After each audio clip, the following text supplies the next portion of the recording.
Welcome to Walking with the Boys, the show where we get our daily exercise and speak our minds. We'll upload every Monday, so please enjoy episode 1.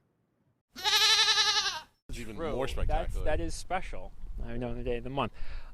So this guy I was listening to earlier today about farming and agriculture, stuff that you enjoy talking about. I do. So the first big point or big thing that he was talking about is how is the issue, because I guess what they were talking about is maybe talking about I think because I only saw a clip, so I didn't know the full context, but I think they were talking about sanitary conditions in livestock farming. Yeah. And one of the things they mentioned is that when you have these big, what they call the factory farms, where you see the PETA videos where there's 30 chickens crammed into a box or something, right? PETA, the company that kills more animals than that else. one.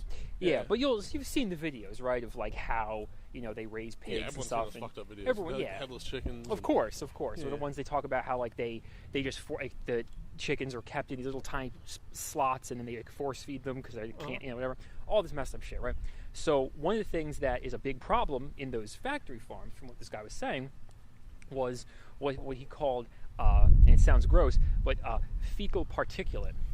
Because they're living and shitting in the same area, that stuff gets in the air and gets around them, right?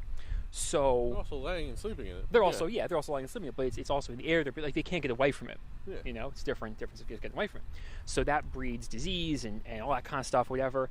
And the joke he made is who does the most drugs in the U.S. and it's who? It's our livestock, because we just drug the shit out of them because there's all sorts of this bacteria and viruses and whatnot that isn't that fecal particulate stuff. Yeah, we eat it. Yeah, and then we eat it, and he was saying that what this translates to is liability for the workers, because people working in the few people they do have working in those big factories or warehouses, whatever you want to call them, do in fact are also breathing in that same stuff and also in that same environment, right? Yeah. And there's a lot of mechanical parts and things running so even though it's technically Nice. I have it set up. Oh yeah, that is nice. They have 2 tables, do they? And they have the fire. They have 2 tables. I may cut you off, but that looks really nice. No, it does look nice though. It's a nice little spot they got. What else were you saying? So liability insurance, right, for these workers, because they're in this kind of unclean, hazardous environment, right? Yeah. Whereas, comparing it to somebody who's on, say, an organic breathing farm. in shit all day. Exactly. Yeah, exactly. To put it in a not a nice way, the nitty gritty way, right? They're breathing shit all day. In a shitty way, right? Yeah, they're breathing shit all day. So that's why he was kind of advocating for a different. Oh, never mind.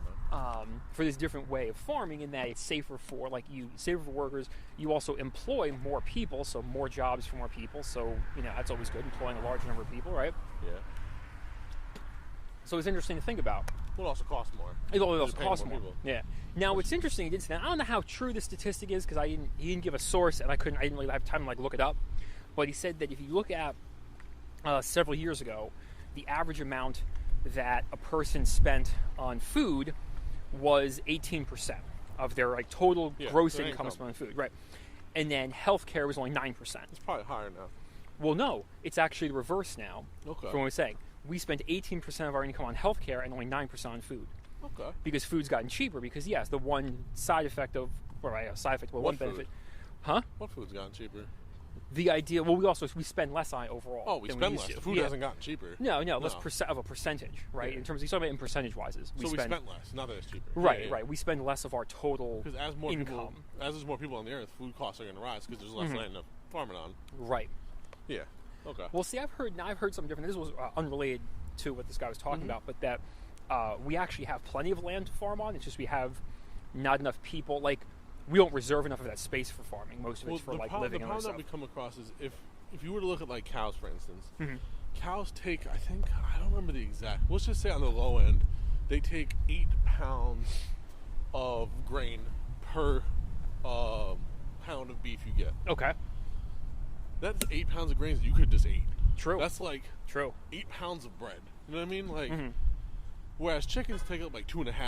Right. Pigs are 3, I think. I forget what the numbers are, but cows are far and away the most. But Oh, cows yeah. are in high demand, And so cows we are keep also doing it. enormous. Yeah, like they Well, just yeah. have a high caloric intake or caloric requirement. Well, to given to the pound output, so like pigs, you get much more out of per pound. Because, like I said, it only takes 2.5 pounds to feed them per Right, right. pound of what they are. right, right, So, like chickens, you can get 2 pounds of meat from 2 pounds of grain. right, right. Or like Or for is every it better- pound, for every pound of chicken you get, there's 2 pounds of grain. Right, right. For every 1 pound of beef you want, it's like 8.5, 9. Okay.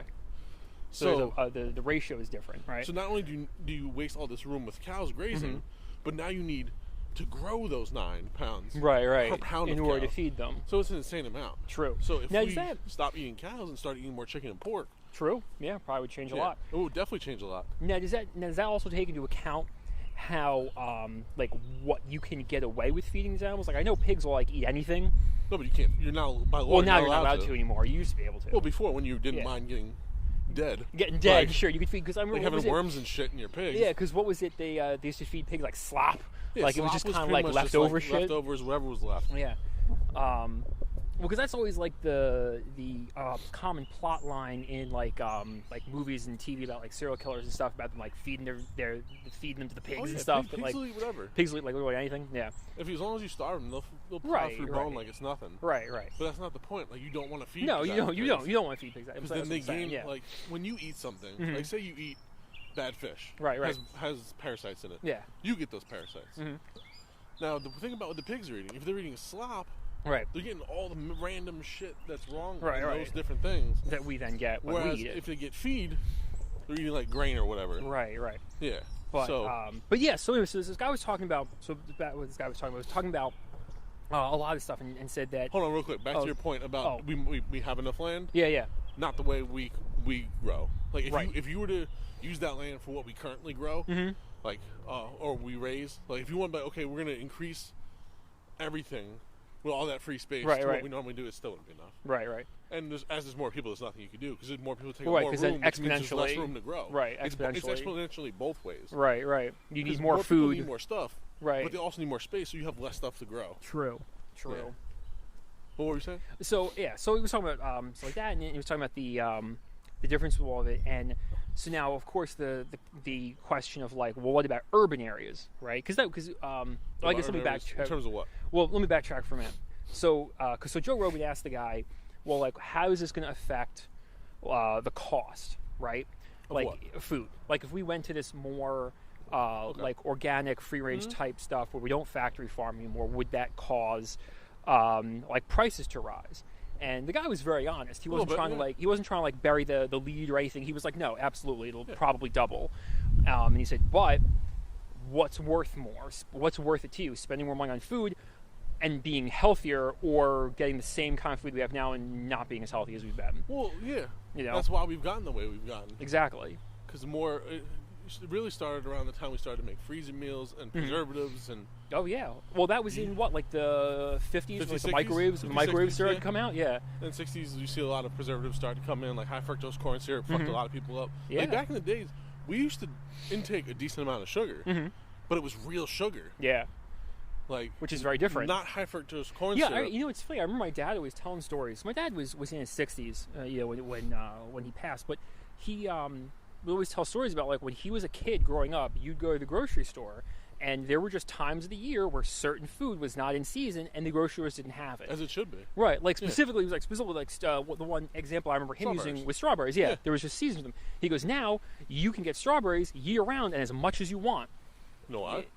Because Because of the equator. Well, yeah. Different areas have different Yeah. regions of heat, so they're Yeah, gonna of course. while they're not growing here, they're growing somewhere else. Right. And they're gonna ship them here. So, in culinary school, you learn about it's called food mileage. So, you have to think about the impact of food, not just what are you eating and who you're buying it from and how healthy it is for you, but how much wear and tear does that food that you're buying put on society in terms Right. of, like, let's say not global warming, but like CO2 emissions.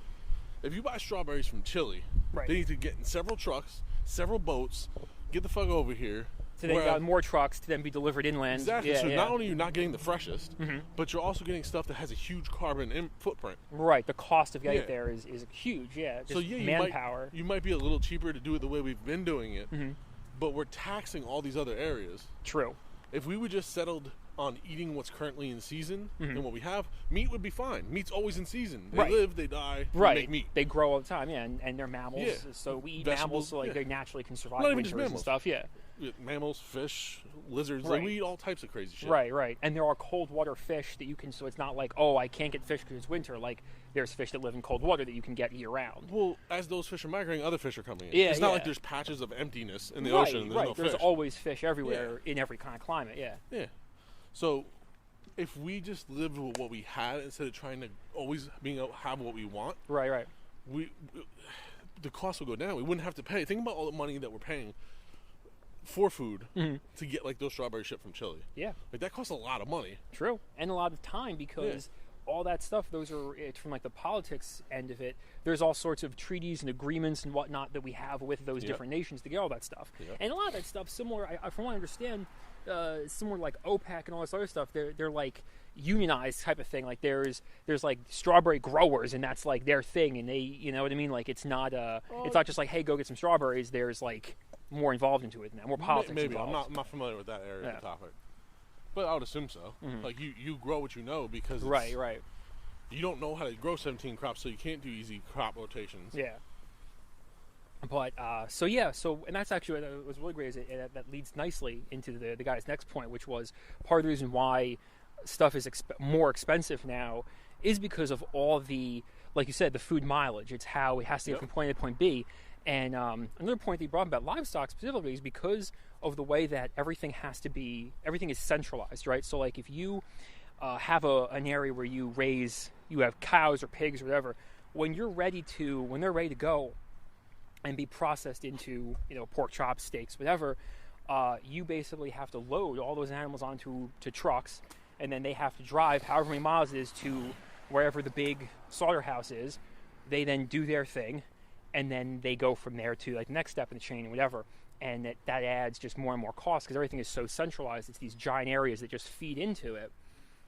Whereas if you had more, like if things were a little decentralized, a little more local, you get things done a little cheaper because you wouldn't be burdening one person with say 1,000 cows. They would have maybe 100, Yeah.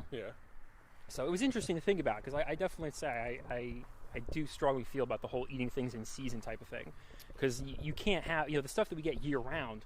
It's just not natural. You know what I'm saying? Like I agree. Like there are seasons. That's why nowadays you see a huger push in restaurants and like little small things for like self-sustainable and locally sourced and buying fresh and what's currently in season around your area. Right. Because the best part about cooking is there's variety no matter where you go. Like New Jersey, we have crazy tomatoes. Yeah, we have some corn too, right? Our corn's delicious. So like you might want to highlight those things. You might want to bring elements of that. Like there could be something from Pennsylvania that's close by that you can go get. I mean, there's a farm on the border of PA. Not too far from here. Probably take us like half an hour. Yeah, go there once a week, pick up a huge batch of whatever they got. There you go. It would be easier, man. There's farms there's a Korean farm in Central Jersey. Nice. That specializes only in Korean fruits and vegetables. Interesting. And they grow fine here? Yeah. No, I guess in the summer. South Korea is very similar to New Jersey in terms of weather. Really temperate, yeah. The times of their seasons are a little different, but they're in different hemispheres. Their summers are hot as hell. Their winters are cold as hell. Just and like their ours. spring and falls are shortening Nice. like ours. Yeah. Okay. Interesting. Yeah, they got Korean pears. They got jujubes. Ooh, jujubes. Yeah, Good they got stuff. all types of good stuff. Yeah, there. Okay, very I want to cool. go next time they open up. Well, definitely. Well, yeah, next time Chicken. we're allowed to go places. Yeah. Yeah. No, that's definitely good. But no, I think like and kind of part of the reason with what the guy was saying is that like he was advocating for more community related farming and producing, and that like if you and he shared a story that I really thought was interesting. I think he said he was in St. Louis, right, in Missouri, and that in the city there was this old dilapidated building that a bunch of people were using, like a crack house or something like that. So the town came in, cleaned it out, either shift all the people off to rehab or arrested them, did whatever they did. Probably shady as hell, but that's beside the point. Hey, that's what it is. And then they just demolished the building because it was all falling apart, right? So there was just this empty, vacant foundation there, and he said it was probably like half an acre, right? So these 3 families went in, pulled some money, and just bought the foundation from the town, right? Because it was dirt cheap. Because the town doesn't have anything; it has nothing to do with it. It's just land, yeah. It's just land that's sitting there in the middle of a city, and you can't do anything with it. So they took it. Oh, pardon. Jesus. No, we got that wrong. Don't get me started. So they took it and they started working the land that was there. They started planting stuff where they could, or they would get dirt and make little planters and whatever, and started doing it. And then they asked all their neighbors in the surrounding apartments or whatever. They said, hey, if you ever have any food scraps or anything, instead of throwing them out, just give them to us. And they started composting. Yeah, they started composting. They started doing stuff. And he said the greatest thing about it is they started really starting to grow things. And then as they started being more and more successful, other people around them started recognizing this and said, well, hey, I'll help out. I can donate. I have some garbage. I have some free time. I'll come. I'll take care of this part of it or that part of it. And they legitimately, he said after a while, they were able to put up, they were able to somewhat process the different fruits and clean them up and everything and Nice. deliver them out. And he said that there was 30 families that were all got their produce from this tiny patch of land in the middle of the city. That'd be fucking sweet, man. And so You talked about doing that. Yeah, self-sufficient farming stuff, which is very, very cool. And he said, well, but the really inspiring part of it is, there you go, right in that open land. He said, what the really inspiring part about this is they mapped, the people who started it mapped out all of the abandoned lots in St. Louis. And they said, if you could do this in each one of those, and each could feed, say, 30 to 40 families, depending on size, he said you could feed the entire city of St. Louis, for their produce and whatever else you would do, because there's just that much unused vacant land. And provided that you divide up the labor between the surrounding people, then you could start feeding. You know what I mean? Yeah. And I'll be down for that. so it's that'd be great. Yeah. And he said what was great about it is it was the sense of community, and everyone was learning from each other what to do and how to raise different types of crops and all that, how to process them. And now we got YouTube you can learn from. Yeah, and then there's a lot of kind of stuff now, and so he's like that kind of thing would be really great, because what the difference is, you now know these people who are growing that, whatever it's community. Yeah, you're building community with each other, you're feeding each other, you're taking a burden away from some people. Because he said the problem is, have you ever heard the concept of a food desert? They're usually in the inner cities. Yeah, of course. Yeah.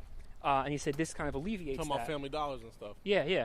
He's like, it alleviates that. There's places where you really can't get food, right? You can get a lot of snack. You can get fresh food. You can get frozen stuff. Oh yeah, packaged, prepackaged stuff. Meals, Yeah. Maybe some meat, but you can't get fruits and vegetables. Right. And there's where this now kind of changes that narrative, Yeah. And it's funded by the folks that are working the land, working the area. And then what was interesting, because the question that was brought up to this guy was, well, how do you feed big cities, right? Because there's millions of people in these cities. And the question he asked, they didn't answer. It was kind of left it open-ended, and they didn't come up with an answer. Well, there's an answer. It's based on what you just told me. Right. So you have people that want to work the land, and they get to reap the rewards, which then put the strain on grocery stores and farmers markets less. So, Right. So the people that want to go shop there can go shop there. Yeah. So no, I thought it was a fantastic idea. But the sort of open-ended question was, is it possible for a city to be too big? Could there just be too many people living in the area, and it's an impossible task to feed all those people? I was like, I guess if the city, we're talking like Delhi or New Delhi, or right, where there's millions of people living on top of each other. Yeah, it could be. But no, I think if you definitely, because I think there's a lot of places in cities and stuff where there are just this abandoned buildings, abandoned land, stuff that's just sitting there for years, not doing anything, falling apart. That's the best part of a city, though. You just adjust, you adapt as you go. Right. So say there's a house that wants to get torn down, and the city knows that they want to turn that into one of those pots. They just buy it. Yeah. Instead of go to the guy who's selling, but hey, how about I just buy this from you? Yeah. Then you buy it and you turn it into whatever that or whatever else somewhere you want. They'll definitely fix these kinds of problems. And yeah, and I think that's something that does have a lot of traction, is that whole learning to do that kind of stuff and do it, because that is it's a way that you limit the spread of disease and stuff like that, because it is a much smaller concentration, so you're not in these big environments where stuff is having to be trucked for hundreds of miles. Because I've read too that the problem with the fruits and stuff that we get is they're not as nutritious as they could be, because they have to pick them before they're fully ripe so that they don't rot by the time they get the 2,000 miles. Freshness. So some will, say an orange, for instance, if you were to take it out and put it away, it's going to still ripen a little bit, and then it's going to go down the other way. Right. It's not about being nutritious. As stuff gets older, it loses nutritional value. Right. So when it's being picked, it's at its freshest. So it's you picked it fresh. Now it has to go through all these steps. So each day, each minute, you're losing a little bit. Yeah, it's going closer and closer, just rotting to hell. Yeah. Yeah. So, but that would be different. Imagine being able to go, walk a few blocks down the road and get, your vine ripened tomatoes right off the vine, ready to go. You don't even have to worry about it. That's why I love farmers markets, man. Yeah. It's so good. Well, I remember my mother talking about when she was young, like obviously in her house, she grew up extremely, old-fashioned traditionalists of like her father worked 2 jobs legitimately, but did that because her mother never worked, right? So he maintained 2 jobs in order to provide for the family. Mother stayed home, cooked, cleaned, all that kind of stuff. Yeah. And she would go grocery shopping like almost daily because you had to get the freshest stuff, because refrigeration and stuff and preservatives weren't as good, I guess, as they are now. So you had to. I mean, it was also a part of life back then. You start the market, see the people True. you know. Yeah, grocery stores were much smaller, where people were closer back then. Right. There was less people. Yeah, and people lived differently because not everyone, I think, owned vehicles and stuff like that, and public transportation wasn't as good. So stuff had to be close and local. And we're not as ringed out as a people back then. Nowadays, like, you're ringed out for all your hours. Like, businesses want all your hours. Oh, yeah. Then there's always something trying to grasp your attention. Mm-hmm. Back then, life was a little simpler. Yeah. Well, there was much less. I mean, my God, my dad would tell stories about, how, the first televisions came out, there were 2 channels. Yeah. And they broadcast until about 8 p.m. And after that, there was nothing on. Yep. And just, like, life was a lot simpler because there was much less stuff. That's when it was time to make babies and pies. Exactly. That's what you cooked, you cleaned, because stuff took longer, because there weren't as many, like, gadgets and things to make things more efficient. Yeah.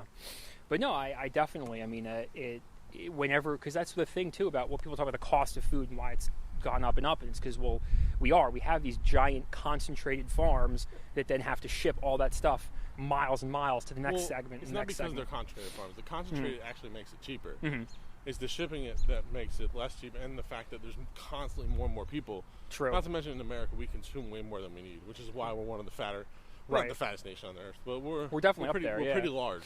Mm-hmm. Well, we consume a lot, like you were talking about the high fructose corn syrup and stuff. I think we not consume, even just that. We consume everything too much. Okay. Like, look at all of our sizes for stuff. When anyone from another country comes, they're like, "What the fuck? This is like." Well, I remember your smalls are large. Yeah, exactly. I remember when I was in middle school or elementary school. I forget one of those. I was very young. We hosted a German exchange student, right? And this was back in the 90s, right? So. Like back in the time where there were still people who remember like the Berlin Wall and stuff like that was still fresh in everyone's mind over in Germany, right? Because it had only been like maybe 20 years, right? Yeah. So, and I remember she was in high school and she asked my mother. She said, "Can I go grocery shopping with you? I want to see what an American grocery store is like." And my mother was like, "Well, sure, whatever. Go grocery shopping with me." That's cool. And the one thing that amazed her was just the absolute quantity of stuff that there was. And the one that stuck out in my mind, because I was a kid, so this was relevant to my interest in. No, it wasn't. So it was breakfast cereal. Okay. She was like, you have like 20 different varieties. Like you have like 10 different brands, and each brand has like 5-6 different varieties of cereal that they make. Nowadays, it's even worse. Right. You have an entire aisle dedicated to breakfast cereal. She said at home in Germany, we have like 2 brands, and they each have like a couple. Now, I don't know what it is now. Obviously, I haven't been to Germany, and I was in Germany like a decade ago at this point, probably even more. I was in late middle school at the time I went to Germany, so it was very long. So I have no idea what it's like now, but that's what she was saying, like how they have much less there in terms of variety. But she was just kind of amazed that that's how much we had, the excess that we have. And I think that's like, I don't know, I think it's both a good and a bad thing. Like, they say variety is the spice of life, and I do agree with that. I think, hey, always having good variety and being able to pick and choose what you want is great. But there comes a tipping point, I think, you know what I'm saying, where it's just excess. I don't know if it's a bad thing, because who's to judge what excess is, but I think that do we need them? Not necessarily. True. I don't think it's a bad thing. I just think that we just went overboard. Yeah. With like, we're so specific on what we need for everything. Right. It's like I need the frappe macchiato with 17 shots of this, 3 shots of this, almond milk with a whisper of fate. Like, throw whatever you want in there. Like. Yeah. Back in the day, it used to be, let me get coffee. Yeah. You want sugar? You want black? Yep. You want milk? The end. Yeah, and the milk, it was 2% of skim milk. That was it. No, back in the day, it was just, do you want milk? Well, yeah, it was just milk. Whatever we got. Whatever they got in the back, yeah. So, yeah, times definitely, things were a lot simpler. People were a lot simpler. You know, life has gotten a lot more complicated over the years, which Again, I think it's both good and bad. Like, I think obviously more variety and more things. Like right now, objectively, like we're living in the greatest time to be alive. You have the most technology, the most. Right now with the Rona, well, sure, not laying down with the Rona, but like you're living with the most technology, the most options, the most things you could possibly ever want. But as a consequence, life has become very complicated. You know, there's a lot of things to worry about and things outside stressors. Yeah. So like it has its positives and negatives. That's true. But yeah, no, I think learning how to farm and grow stuff is definitely a valuable skill that people should have. I agree. You know. So I think a lot of people wouldn't do it though. I think because I think a lot of people not having to do things. Yeah, because a lot of people become very comfortable. Yeah, you know, and I can just go to the store. You know. But, well, and I think the difference is the way that, like, kind of the way that story from, like, St. Louis or whatever goes is it wasn't just one person, right? Like, it was, like, 10, 20 different families all working together. Yeah, but if you open up the second one, that doesn't fall into place magically like that. Right. Shit out of luck. Yeah. So, because that's one of those things where, like, you're right. You know, if you have to come home from a day of work and then also go and work on your mini farm there, that's a lot of work, that's a lot of exercise. You're right, a lot of people probably wouldn't want to do that. But if there was a different day, like say Wednesdays was your day and I was Tuesdays and that was it, then you're like, okay, well that's not bad, I'm only really working one day a week. And then the end result is we all get to eat much better, and much cheaper and stuff like that. So, and that's something where I mean, I think sometimes you have to, in that kind of situation, you would have to look at it, and hopefully the benefit of something like that is that you do eat better and less expensive food, so it offsets the cost of the work, right? Yeah. Like it becomes worth it, you know? People aren't, I don't know, I think a lot of people wouldn't even bother to look at it like that, or didn't have the capability to look at it like Probably not, yeah. It's probably because people do fall into this sort of, they're stuck in their ways of thinking. Right, or Change is hard. They just like the convenience of, I can just go to the corner store and get my, frozen meal, and what's the difference, you know? Really? No, like, what's the difference? I'll just be like... Yeah. Well, I feel like there are people who would be like that, and I'll be honest. I used to be one of those people. Like I really had no idea about cooking or food or anything. I was just like, I eat because it tastes good, and That's fine. That's why you got me. And then and now obviously being older and more experienced in life now, I realized like quality of food and like the whole process that goes into getting food. You want to live past 60? Yeah. Then you might not want to eat that bullshit. Right. Exactly. That's the whole deal. You're decreasing your odds. Yeah. Every time. And I think a lot of it has a lot to do with. Oh, okay. Have a lot to do with like people's upbringing and how you're taught about like food and eating and stuff like that. We'll grab my T-shirt on the next lap. Okay.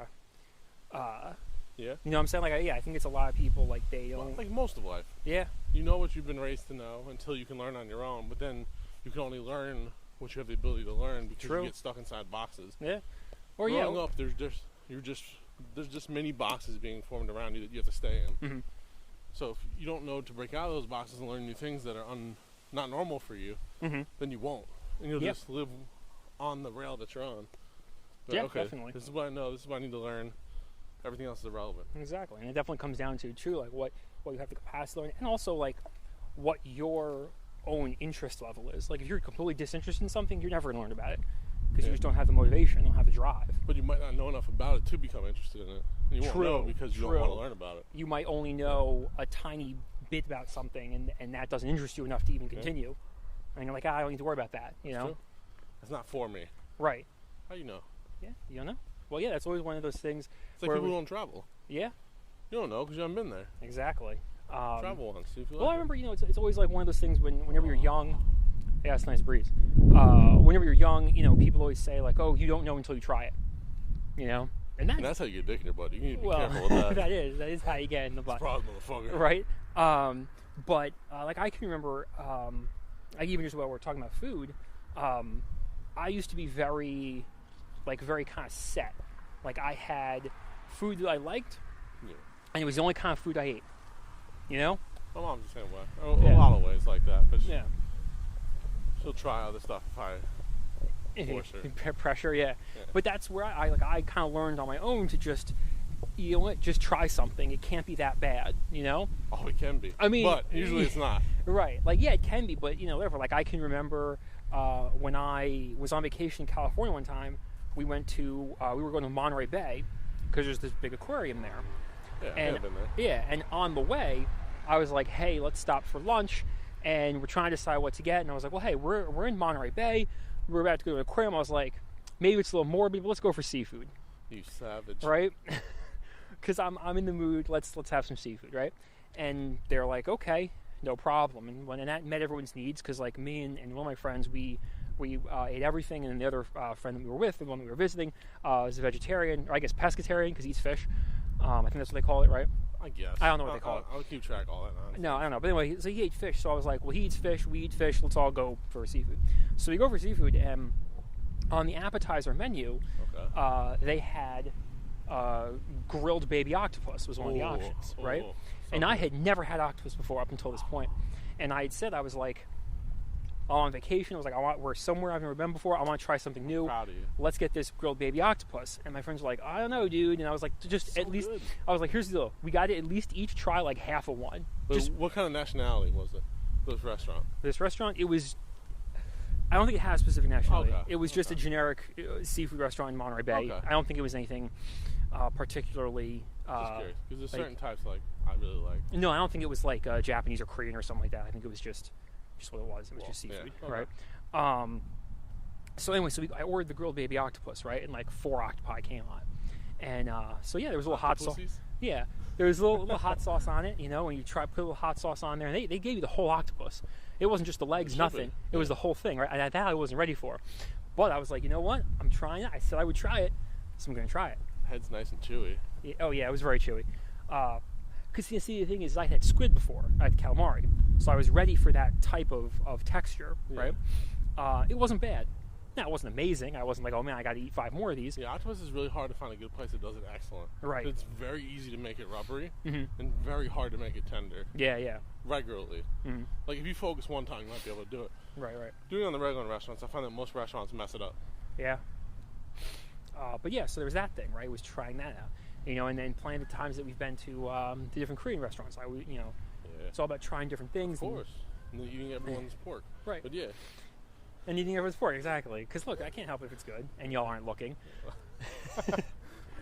But no, that's like kind of like it goes back to what we were saying before, like variety being the spice of life. Like you gotta try new things. You have to kind of break outside that comfort zone. yeah. What's the point of trying all these new ethnic, diverse types of foods if you're just gonna eat chicken Yeah, exactly. or pork throughout every one of them? Yep. So, but yeah, it's something to do, and yeah. I agree. What's the topic? Huh? What was the topic? Yeah, we kind of got up. We were talking about modern farming practices. Oh, and yeah. all that kind of stuff, and the way people get food. I like the chicken feet in Korea. Yeah.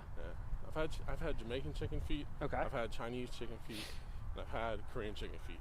Mm-hmm. Chinese chicken feet, the one I had was by far the worst. Okay. It was just rubbery with a little vinegar. Well, that was the one that we had actually. Yeah, that the was Chinese horrible. chicken It feet. was Yeah. horrible. And I remember that was my suggestion, wasn't it? I was like, yo, I've never Yeah, had chicken it feet was, before. Let's definitely do it. And it was awful. You're right. I'm it not wasn't mad very at you good. because that's how we roll. We gotta try Yeah, new stuff. Well, we did, and then we found out. Well, Don't we want learned. Chinese chicken feet. No, Yeah. we don't trust them with that no more. Yeah. Jamaican was all right. The Korean one was the best. I still don't Okay. enjoy chicken feet. Yeah. The texture doesn't do it for me. Yeah, I remember that the But- skin was weird. It was It weird wasn't texture. as bad on the Korean ones. Okay. Because they toss it in like a spicy sauce. Oh, nice. And they cook it a little more tender so it breaks down a little easier in your mouth instead of having a chewy rubbery foot. Oh, got you. Yeah. Got you. Okay. But yeah, that was another thing. I'm like, even though I've had it once, another group of people that does it very differently is making it. Let me try that. Right. Maybe I'll like Yeah. maybe like their variety of it. You know, Yeah. which is good. But yeah, you always got to be willing to try new things. It's and- like oxtail. Oxtail is the exact opposite. oxtail, huh? Oh, oxtail? Okay. Like, for me, I've had Korean oxtail, I've had Cuban oxtail, and I've had Jamaican oxtail. For me, Okay. this is the exact opposite. Korean was my least favorite. Mhm. Cuban was decent, and the Jamaican oxtail, off the hook. Really? Yeah. Did they use that like jerk seasoning or whatever? I don't know. No. Okay. Nicole Aunt makes it. And Oh, she's nice. she's a beast in the kitchen. Oh, okay. She refuses to let me even record her cooking. Really? I was like, hey, can I have your recipes? She's like, no, you can come watch one day. I'm like, yo, I live in New Jersey. Can you just tape Damn. it for me? She's like, no. I'm like, I'm going to install a camera in your house when you're not looking, just facing down onto your cooking range so I can see what you're doing. Ooh. She doesn't measure anything. She does it by sight, just like how I cook. Yeah. Yeah. Well, that's it's interesting. That's stuff. Like I remember my mother, right, a while ago, many years ago, when my grandmother started to get like a little bit of arthritis, whatever. Like Thanksgiving time, my grandmother would always make the desserts. She made apple pie. She'd make that Nesserole or Nesserode pie, whatever. I don't know what the fuck that is. It's like a gelatin type thing. I don't know. Cool. It has nuts in it, whatever. It doesn't matter. Sounds good. 2 different types of pies, and she would make them. She wouldn't buy anything. She would go to the store. She would buy As it should be. You don't she would buy just ingredients, right? Like Yeah. she'd make her own crusts, do all this stuff, right? And when she started to get like arthritis and stuff like that, it was hard for her to like roll out the dough and all this kind of stuff. So That's a little tougher because even if she were to tell someone the recipe, if they don't roll the dough out correctly, yeah, or the underroll or overroll it, done. it'll be different. So it'll be horrible. Yeah. So my mother, what she did a number of years ago, she said, "Ma, I gotta come to your house. We gotta make pies. I need these recipes, right?" Or she asked for the recipes, and my grandma was like, "Oh, there is no recipe. Like I just know how to make it because that's how my mother and that's how the whole family just made it. Just watch. It was something we did." So she's like, "You'll have to come." So my mother's like, "Oh, geez." So my mother went with like a notebook and would just watch her make pies and just write stuff down. That's how you do it when you work at new restaurants. Yeah. You just write. And she'd have to talk to her and be like, "Okay, I see you're rolling the dough. Like, what are you looking for? What are you feeling for? How do I know the dough's right? And it's just kind of a feel thing. You just know after doing it for so many years." Yep. So now my mother, makes pies and all, but that was a whole process because the recipes weren't written down. Because Tell her I want a pie. well, yeah, next Thanksgiving. Nope, no, I want a pie. You want right now? I do. Okay. I need a Corona pie. You need a Corona pie. All right. Tied me over. There you go. My beatus. Yeah, I was gonna say you gotta make a sugar-free pie. Nope. But yeah, so I think that a lot of that was lost too. We're talking about like the way people used to make food and all that, like family recipes and just kind of it was just eyeballing it. There was no exactly half a tablespoon. No, I just toss that in there. It looks good, or mix it in, taste it. Doesn't taste right, add a little more. Yep. That's how I love cooking. Yeah. I don't like following recipes because I find out even online, most of the recipes that I borrow, trash. Well, I think not all of them. Don't get me wrong. Like Yeah. a lot of the places, like where chefs actually flesh out the recipes, they're usually good, or at least decent. A lot of these like user submitted ones, Oh yeah, bro, they don't know what the fuck they're doing. yeah. They might not be horrible, but they're off. They're just not as good as they could be. Yeah. Well, I think you've talked about this plenty of times before. It's just just in general, like the use of salt, Yeah. right? Like a lot of people, and I think what that goes back to is as people at home, as like home cooks and whatever, and parents and all that, you're just inundated with a lot of this information that salt is bad for you. Well, at one point, everything's bad for you. They said milk causes cancer. Right, of course. Don't eat butter, eat margarine. Don't eat margarine, eat butter. Right. Of all that stuff. The truth is, eat butter, none of the Right. Well, because I remember that growing up, and I don't know, maybe you've had similar experiences, but growing up, my mother was the one who did all the grocery shopping, and my mother did like 99% of the cooking. Yep. My father would cook every so often, right? And even then, he only had a select few things he would make, and if it wasn't one of those things, he wouldn't make it. Sounds like a lot of guys I know. Yeah, right. And but a lot of stuff. My mother, now granted, my father did have some health problems, so we had to eat a certain, he had issues Diet. with certain diet. So cholesterol was a big thing. So we always got the low cholesterol, no cholesterol, zero, whatever stuff. By the way, no cholesterol cream cheese is not actually real cream cheese. I don't know what it is. It's some kind of alien substance. It doesn't taste right. Same stuff they make chicken nuggets from. Probably. Just don't eat it. It's not worth it. Take the cholesterol. Well, of course. I like to eat my things natural. Mm-hmm. If I know it's bad for me, I'll eat less of that thing. Exactly. But yeah, so growing up, it was always like we ate all low fat, no fat, whatever, because my father, and all, of course, low sodium or reduce them as little salt as possible and everything. Everything tastes like because cheeks. because and that was the thing, because we all just, that was what how I was brought up, that like, don't have too much salt, salt's bad for you, whatever. And it was like a certain generation, I think, grew up with that. Do you know why they say that? It's because if you're constantly eating prepared stuff and stuff out, it's going to be much higher in salt than if you cook it yourself, even if you add the extra salt. Right. Because they salt and preservative as well. True, so a lot of yeah, these it things is. have extra salt in it to keep it fresh longer. Because you got to keep it fresh, yeah. So, like, prepared meals, like, if you ever look at, like, a bag of ramen, it's like 1,600 milligrams. That's a lot. It's like 40% of your intake. Yeah. I don't know what that is. That sounds like some bad karaoke. Maybe. How do you get my shirt? True. Yeah, so prepared foods tend to have way more salt in them than you would normally intake. So if you make things yourself, you're never going to have too much salt. Right. Unless you're just dousing your food in salt. Right, Your food tastes right. like ass anyway. Well, yeah, and then it's going to taste horrible, yeah, Yeah. because too much salt obviously is always going to taste off. Yeah, because you're blowing your taste buds out. Yeah. Salt has a little bit of a taste, but mostly what it is opens in the pores or your taste buds. Right, right. So if you have too much salt, you blow them out, and they're just like, the world is my oyster. And it's just too much you're just for you. over tasting, and it just Right. messes them up. Oh, jeez, bumped Salt. into there. Sorry. Yeah. Salt and batter. Yep. No recharge. But yeah, that's definitely. Because I heavily salt our foods. Uh huh. And But we're it never- good. But it never tastes that much salt. Like Exactly. that much salt at all. So a lot of people hear this and they undersalt things, and then their Of course. meals taste like nothing. Right.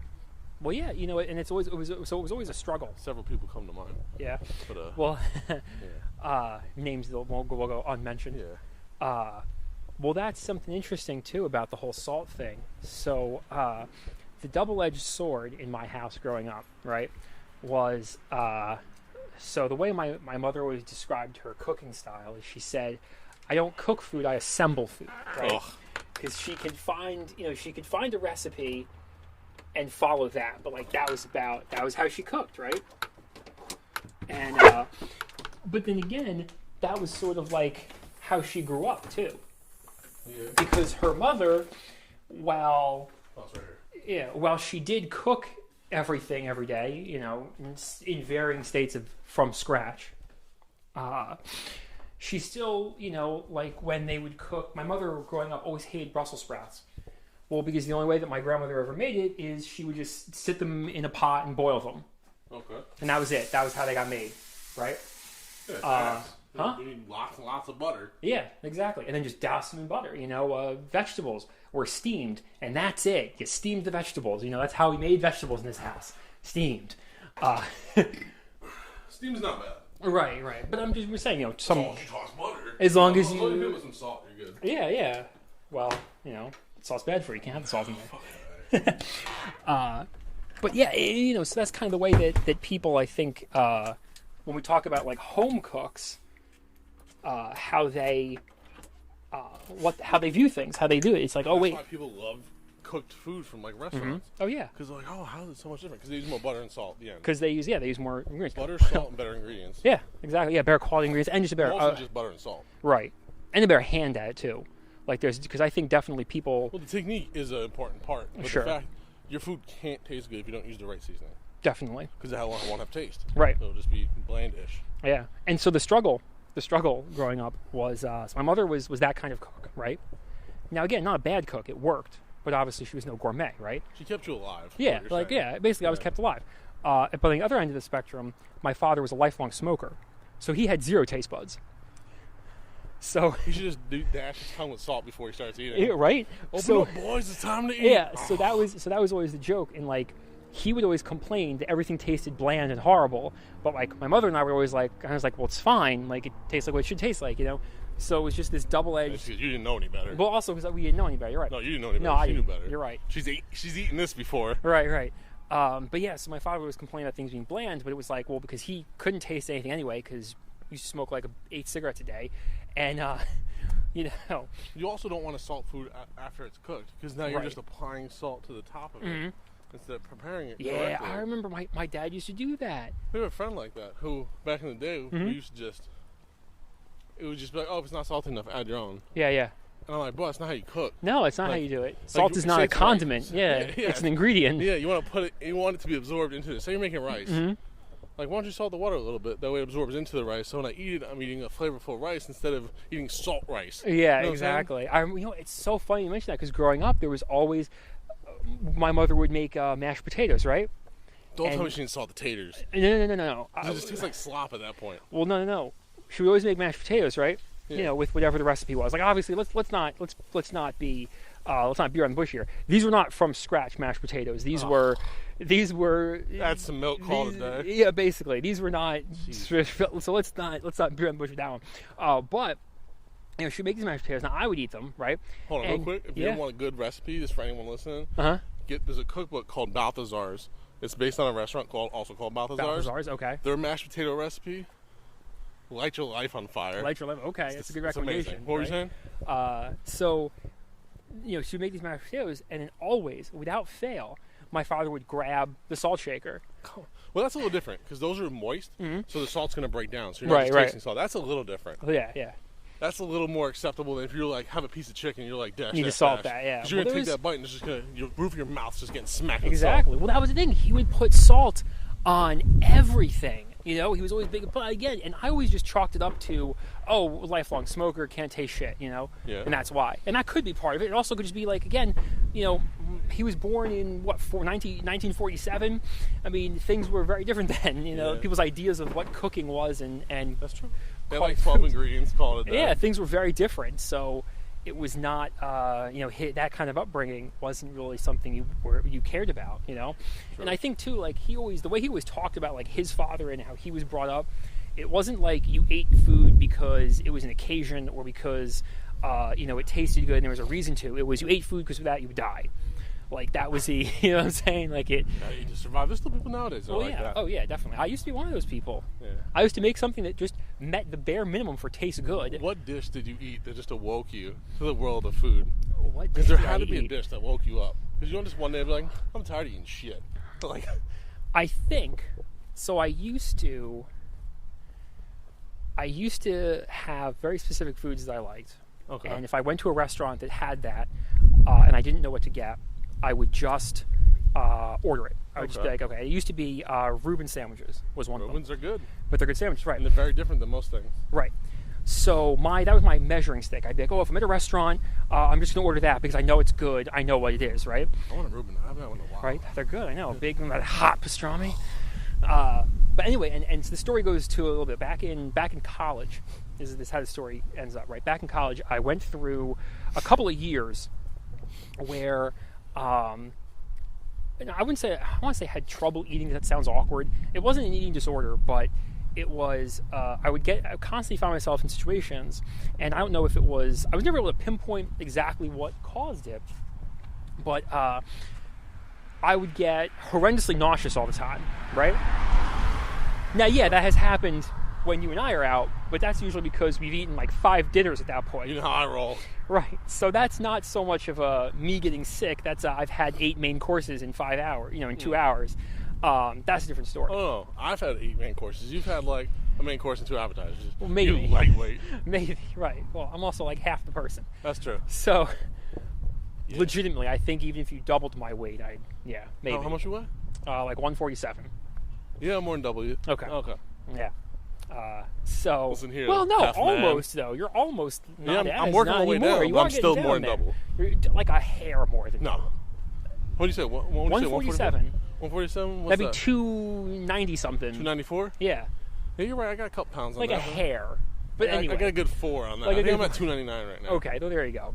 So, Shout out to breaking the 300 mark. It's been a while. it's been a while, right? Stuck at 330 for a while. Oh, hey, but you're down. It's not. That's a lot. That's, It's 30 Rona, man. pounds down. This Rona's taken off the last 5-7 pounds. Hey, yeah, like I always look at that silver lining, right? Yeah. But yeah, so all through college, I would get in this where I would eat something or I'd go out and whatever it was, and I would always get like horrendously nauseous, and I had no idea what was You gotta stop causing sucking it. dicks before you eat. Maybe that could have been a thing. I would always get really nauseous, and I tried to figure out what was going on. This and that. I talked to like doctors, all sorts of stuff, and finally, so that's why I think I developed this habit of only ever going out and only ever eating foods that I've had before and I Okay, knew, that's right? understandable. Because I'd be like, oh, well, I get really nauseous, so maybe I should just only ever eat things that I know I can have, right? Okay. But then, One day. But yeah, then one day it was. I think I was in like my senior year of college or something, and I figured out like what the issue was, and I figured out why I was always feeling nauseous and what I was doing and how I fixed like eating habits and stuff like that. Because in college, because I went away to college, and you develop like fucked up eating habits, right? Because you're up. It's no different than another day in the park for me. Well, sure, but I developed because I went from an environment where it was legitimately 3 meals per day at the same times every day, right? To an environment where I wasn't really eating breakfast. I was waking up, going to class, then coming back, having lunch, then eating dinner whenever the hell I felt like it, and then because I was probably up until like 2 a.m, having a snack later, and so my whole Sure, you do like the greatest. my eating schedule was way off, and I think that was part of it. And then once I got that under control and figured everything out, that's when I started like being more adventurous and trying new stuff here and there, and realizing like, okay, it's not what I'm eating, it's how much and the frequency at which I eat, right? Okay. So I figured that. So that was kind of the moment where I was like, oh, I can start trying these new things now, and I just kept trying more and more stuff, and then it kept being good, and I was like, well, now that's the adventure, like, let's see if it's new, see if it's different, Welcome to the culinary dream. Yeah, exactly. And then I started meeting people in your position and stuff who were like actually interested in food. Gourmands? We were gourmands? Yeah, exactly. And that actually was kind of something, because again, I not also just not being around people who were interested in food. I mean, my roommate in college claimed that he loved cooking, but he was vegetarian, so he only could cook about like 2 things. That's not cooking. I always told vegetables at the wall. Yeah, no, that's what I always told him. I always told him, like, dude, you're the worst vegetarian I know, man. You eat pizza and pasta, and that's it. Like, Was he fat? No, he was thinner than I was. Because he would eat like a pizza, and that was it. That was like the only thing he'd eat for the day. Oh, Jesus. But that was a different story, right? And he wondered why he would pass out in the middle of class sometimes. He got that beatus. Yeah. His blood sugar just dropped. Right? Well, no, because it's like, well, what did you eat today? And he's like, 1 large latte, like 1 venti latte. And it was like, well... Oh, he just didn't eat. Yeah, he just wouldn't eat, and what he would eat was not, like... Right. Enough to sustain a person for more than a few hours, The right? whole point of being a vegetarian is the veg. Like, where's the veg? Yeah. Oh no, he like hated vegetables. I was like, what was wrong with you? Why would you bother being a vegetarian? He was a terrible vegetarian. Keto or something. Right. Whereas contrast that with my cousin, who's gone completely vegan now, and he eats he's made good. bad life choices. He made a hard life choice, but he eats That's good. hard, bad. Oh, bad. Oh, jeez. Okay. But no, he eats well. He doesn't. It's not like he's starving himself. He still manages to get the things that he needs every day. For the majority of people that go vegan, the majority, not all of them, there's obviously exceptions. Right. It's not sustainable long term. Mm-hmm. It's not. Yeah. You can do it for 10, 15 years. Well, in the end, you'll be back. Yeah. Well, it is hard because the culture is not. We don't live in a vegan culture, so. Well, you can't. I'm talking about the health wise. Oh, true. You need a wide variety. Yeah. Most people can't. Either the body doesn't break things down the right way, or they don't eat things the right way to sustain it over 10s and 20s of years. Mm-hmm. It's not. Like a lifetime, yeah. Yeah. But it is interesting because I talk to him every time I see him. I always ask him about it because he's like the only person I know who's vegan. And also he was the weirdest one to be vegan because he's the weird one. Because he's also like wicked conservative. And I wouldn't think of somebody being like super conservative also being vegan. Those 2 things don't really correlate. Right. I mean, I guess, you think of... But anyway. I know what you mean. So, yeah. Also soy boys. Yeah, exactly. That's, whatever. But, so we talk about being vegan, all that and stuff. And I ask him stuff, and he goes, and I go, well, like, where do you draw the line, right? Can you take the whole vegan thing too far? And he goes, well, yeah, of course. He's like, I still wear, like, leather belts. And I'm like, well, why is that? And he goes, I just don't buy new ones. Like, I wear the ones I already own because why am I going to throw them out? I've already bought them. Like, the damage has already been done. It's already dead. Why am I worried about it? He goes, so that I don't really care about. And he's like, I don't have problems with people who eat meat. I just choose not to. You shouldn't. You can't force your Exactly. And that's what he said. He's like, look, I can tell you why I think being vegan is better, but I can't force you to not eat meat. If you're going to eat meat, you're going to eat meat. Smart man. And like the way he looked at it is that he's doing his part. Like he has his beliefs about being vegan, and he's doing what he can to make it better. But if somebody else wants to eat meat, like fuck them, whatever. You know what I mean? That's a good way to look at it. Yeah, and he doesn't force. He has 2 dogs. He doesn't force them to be vegan because you can't. Well, no, you can't. Well, there's a lot. There are people I have read about who feed their. Oh, we only feed our dog, vegan diets. That's fine. Exactly, and their dogs are messed up. And he goes, I'm not going to do that because that's unnatural for a dog. Dogs don't eat vegan. Dogs can't make that conscious decision to be vegan. No. It's not going to happen. You know what I mean? So he doesn't do that, obviously, and he has a couple cats. He doesn't feed them vegan a year. Like he keeps those like a natural diet. Kill him in his sleep. Right. You ain't gonna give me. I'm taking yours, boy. Right. Yeah. So it's one of those things where it, he's one of those folks. That's why I talk to him about being vegan most of the time, just because he's not insane. He's not an idiot. Yeah. He also is just very calm about being a vegan. And I make jokes with him all the time because, he only drinks black coffee. And so I'll drink coffee and I pour milk in it every time. And I always joke with him and I say, look, I'm sorry, my coffee just tastes good with them salty cow tears in it. Yeah. Makes it taste better. Cow tears are delicious. Right? Yeah, it's like, give me that fresh squeezed milk. Whoa. Whoa, how could you? Right. It tastes better. And he knows I'm giving him shit, right? And he doesn't care. He'll make some jokes back to me, right? Like he's not...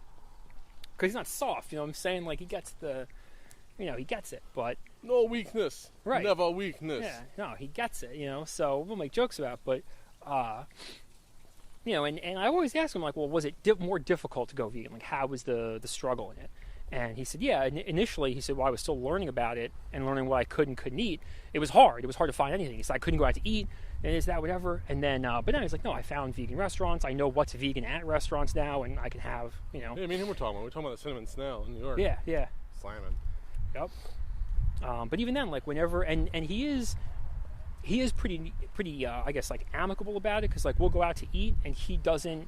Like if we ask him, hey, where do you want to go to eat because you're vegan? He goes, don't ask me that. He's like, you guys go, eat wherever you want to eat. I'll find something I can eat. Like don't, you know. We're not like, hey Alex, where do you want to go eat because you love chicken wings? Right. Like, yeah, it's like no, you go. Not special. Exactly. Like you find something on the menu you like, call it a day. Exactly, which is kind of nice rather than forcing everyone to like bend over backwards for his specific. That's you guys' fault for even asking him. Yeah.